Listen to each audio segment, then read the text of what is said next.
निकल जाएगी अगर नेताओं को या बड़े बड़े दुकानदारों को कोई उठाना पड़ गया। प्यारे भाइयों, कोरोना में 12 से 15 लाख की आबादी रहती है। चुनाव के समय नेता जाके बड़े बड़े भाषण देते हैं, टेलीविजन पर भाषण देते हैं, लच्छेदार भाषण देते हैं, आपकी जिंदगी बदल देंगे, जो देश में चला रहा 75 साल से, आपकी गरीबी दूर कर देंगे, सड़कें अच्छी बना देंगे, बिजली की व्यवस्था कर देंगे, पानी की व्यवस्था कर देंगे। बड़ी चिंता के साथ कहना पड़ रहा है, इधर चुनाव खत्म होता है, इधर आपके सपने भी टूट जाते हैं। और जहां मैं खड़ा हूं, अगर इंटेलिजेंस के लोग यहाँ एडमिनिस्ट्रेशन के लोग एक बार पूरे हवा में सांस लेके देखो और बताओ, क्या गला सूखता है नहीं सूखता? इधर स्मेल से जो स्मेल यहाँ से आ रही, यहाँ इंसान रहते, जानवर नहीं रहते, लेकिन जानवर जैसे जिंदगी जीने के लिए कोड़ा के लोगों को मजबूर किया जा रहा है। ये बात किसी छिपी भी नहीं है। दिल्ली से 500 किलोमीटर दूर नहीं है, ये दिल्ली की जन्म है। यही लोग अगर कूच कर जाए तो पूरी दिल्ली को चैन लेने में मुश्किल हो जाएगी। मेरी बात को आप याद रखें। हकों की लड़ाई लड़ने के लिए आदमी किसी भी सीमा तक जा सकता है। आप इस बात को जानते हैं?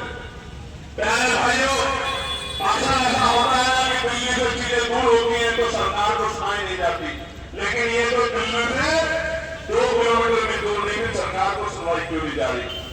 यहाँ से सांसद भी हैं, विधायक भी हैं, मेयर भी यहाँ, सब कुछ तो यहाँ है, फिर क्यों नहीं आवाजें जा रही है? आवाजें इसलिए नहीं जा रही है कि लड़ाई गरीबों की है।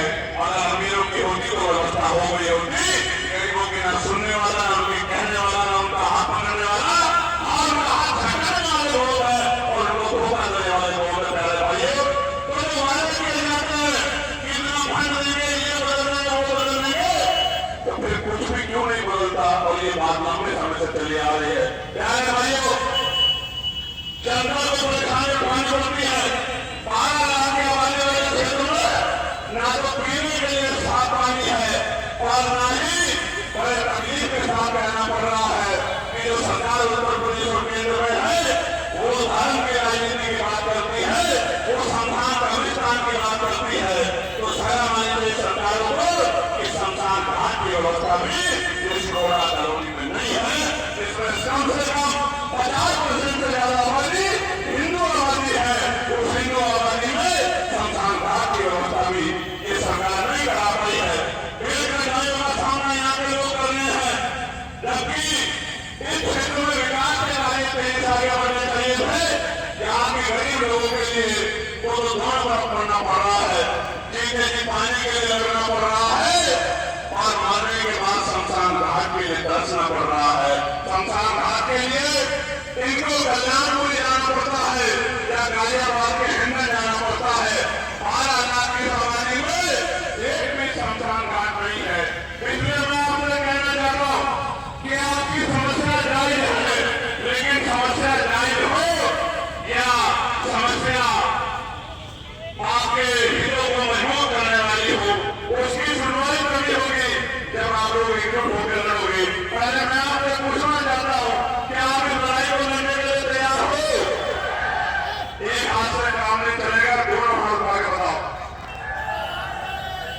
जहां तक मेरी आवाज आ रही है, अगर वो लड़ना चाहते तो एक बार हाथ खड़ा करो।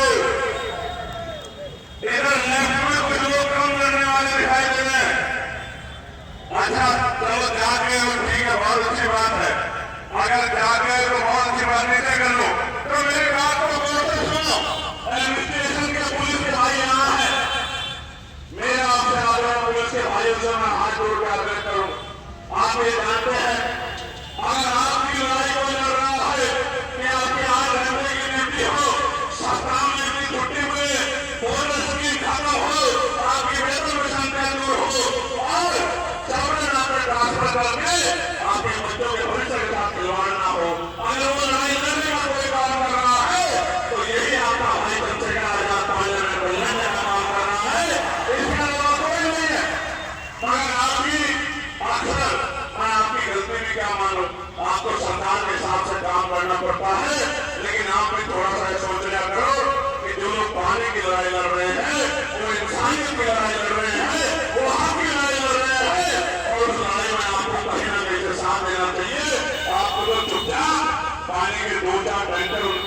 भिजवा देनी चाहिए और इनकी बिजली कटवाने की जगह बिजली की व्यवस्था भी आंदोलनकारियों के लिए कर देनी चाहिए, इससे कि उनके दिलों में भी आपका सम्मान बढ़े।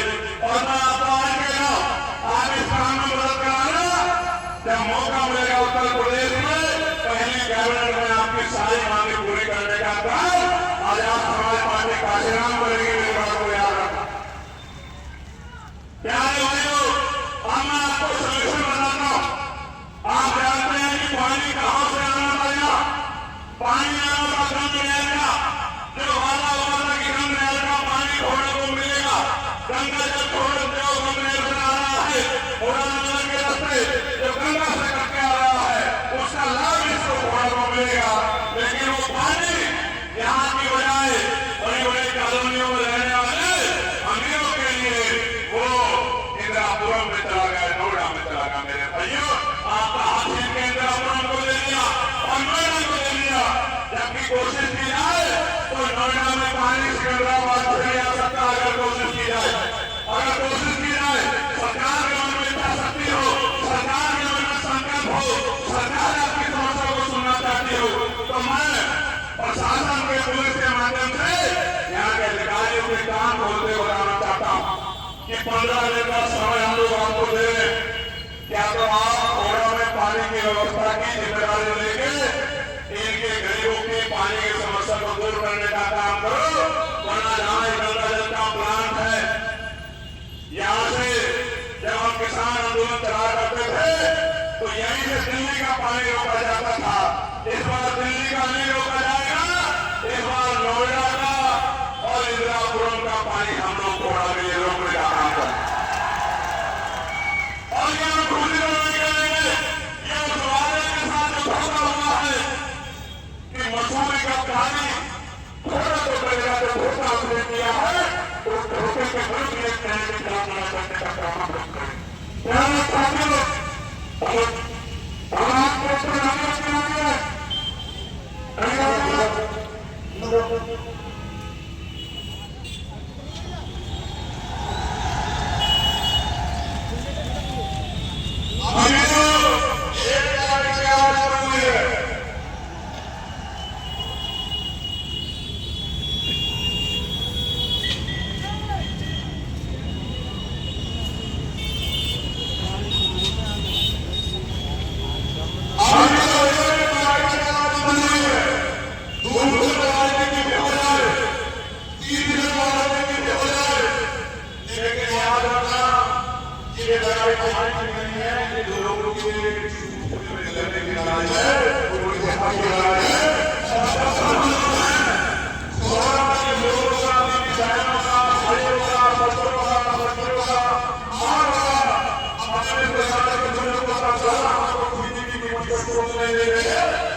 जितने